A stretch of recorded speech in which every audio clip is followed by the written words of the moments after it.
sur une de vos parcelles. Pouvez-vous nous la présenter et à quel type de vin destinez-vous les raisins de cette parcelle? Nous sommes sur une parcelle de Chenin plantée en 1997, clone 220 sur du 3309. Donc cette parcelle est destinée à faire des vins pour la cave des producteurs, des vins de base méthode traditionnelle. Quelles ont été les interventions phytosanitaires cette année? Donc cette année c'était une année favorable pour éviter les traitements. Donc en fait j'ai fait 4 interventions contre le mildiou et l'oïdium avec des doses très réduites, notamment en soufre. Et sur les 3 traitements qui ont encadré la fleur, j'ai fait 3 apports d'oligo-éléments à base de bore et de manganèse. Quelles pratiques culturales avez-vous mis en place? Effeuillage, rognage et bourgeonnage? Donc au niveau des façons culturelles, j'essaie de garder un couvert végétal continu dans les vignes. Donc j'ai juste pratiqué un désherbage au printemps et un autre à l'été sous le rang. Je n'ai pas fait d'effeuillage cette année à cause d'un été trop chaud où j'avais peur d'avoir de la gruyure. Donc j'ai juste pratiqué un ébourgeonnage de printemps dans ces vignes-là et 4 rognages, c'est tout. Quels ont été les problèmes rencontrés, type stress hydrique, coulure, millérandage? Donc j'ai pas vu de milrandage où il y a eu un gros problème, donc ça c'est complètement lié à la nature du sol. Il y a très peu de réserve hydrique dans ces sols et donc j'ai vu un stress hydrique, notamment sur une petite jeune plante qui est juste à côté, où ça m'a vraiment inquiété pendant un moment, quoi. Mais la pluie est arrivée juste au bon moment et vous voyez maintenant, je pense que le feuillage est parfaitement vert et ça se comporte bien. Êtes-vous touché par les maladies du bois? Donc cette parcelle, c'est une parcelle qu'on a déjà visitée 2 fois lors de la visite des vignes pré-vendange à cause des problèmes de maladie du bois. Donc cette parcelle plantée en 1997, j'ai commencé à faire les premiers remplacements en 2003 et aujourd'hui en 2015, sur une densité d'à peu près 2765 cep, je suis rendu à 1816 pieds remplacés, soit un pourcentage de 65,68%.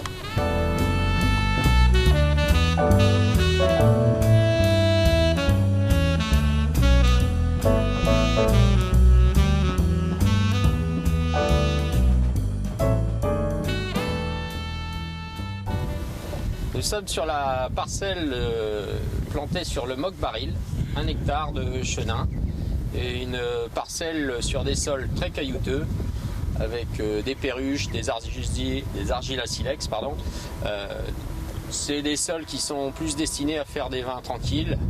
En principe, j'élabore que des secs, voire s'il y a une belle arrière-saison, des vins un petit peu plus tendres aussi. Cette parcelle a été plantée en 2003.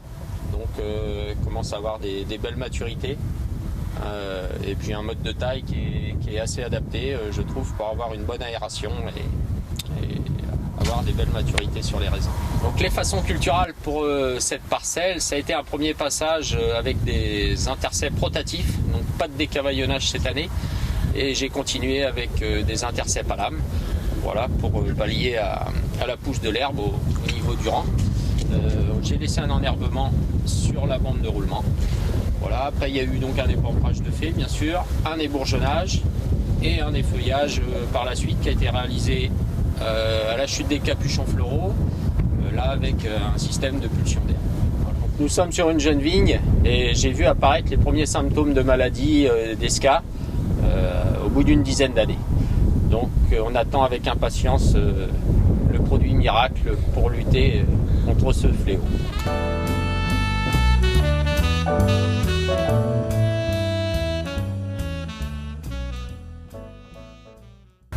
Alors ici on est au Malfougne sur la commune de Saint-Martin-le-Beau, donc une parcelle de 50 arts de chenin qui a été plantée en 2000, toujours en bio, donc depuis sa plantation. Cette parcelle je la destine à faire des secs.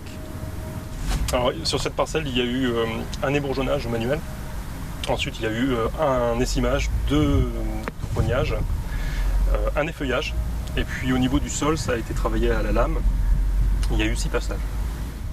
Alors sur cette parcelle c'est la CUMA qui intervient puisque je suis adhérent et il y a eu 5 passages, donc essentiellement cuivre et soufre, dont un dernier passage uniquement en soufre pour fermeture de grappes, pour protéger de l'oïdium les grappes.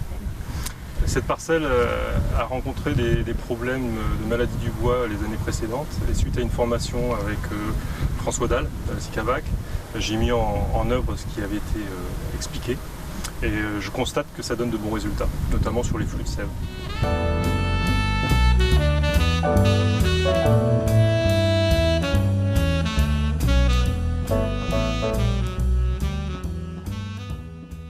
Alors ici on est sur le secteur des Épinets avec une parcelle qui a été plantée en deux parties, 2008 et 2011, avec l'objectif dans ce bloc c'est de faire des pétillants originels puisque les raisins sont issus de jeunes vignes.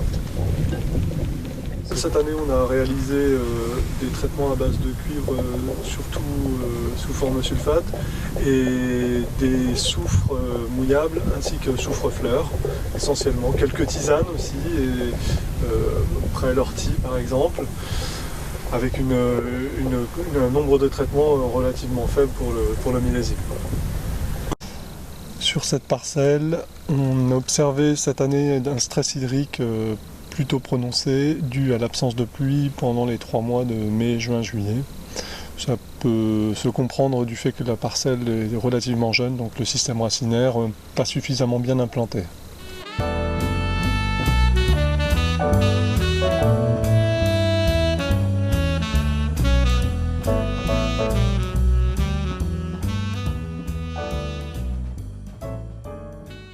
Là, en fait, on est sur une parcelle que j'ai plantée en 1999 sur un sol relativement profond, c'est sableux, graveleux, avec un porte-greffe Grave-Sac et un clone 880.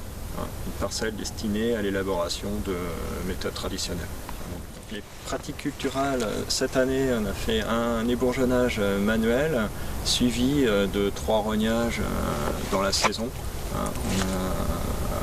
Le temps sec a fait que la vigne a peu poussé. Donc les maladies du bois, en fait, on est assez démunis face à ce problème. Donc là, on a mis en place, basiquement, on remplace tous les cèpes qui sont morts dans l'année. Et donc on a essayé aussi sur certaines parties du regreffage. Donc on décapite le cep au ras du sol et pour replacer un greffon pour relancer une deuxième vie au cep. Comment appréhendez-vous le millésime 2015 ? 2015 est parti avec un beau printemps, un très bel été bien ensoleillé. Et on attend une belle récolte, au moins aussi riche que 2014, et si possible avec un peu plus de rendement. Et par rapport donc à 2014, pour le millésime 2015, comment ça se... 2015, bon augure. On attend d'avoir les raisins dans le pressoir. Pour l'instant, toutes les conditions sont bonnes pour faire des très très jolis vins.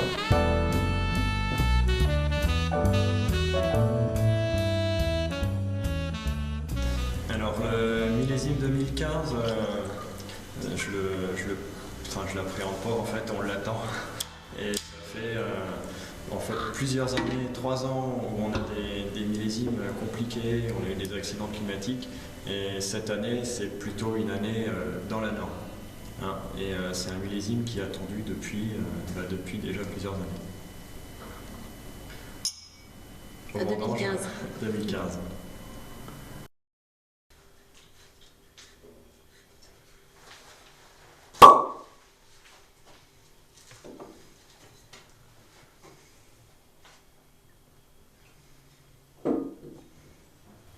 Donc le millésime est bien parti pour nous faire quelque chose de sympa, quoi. Si les viticulteurs prennent le soin de laisser sécher ce pourri qui est en train de s'installer, on peut avoir une belle arrière-saison et faire de belles maturités pour faire un grand millésime.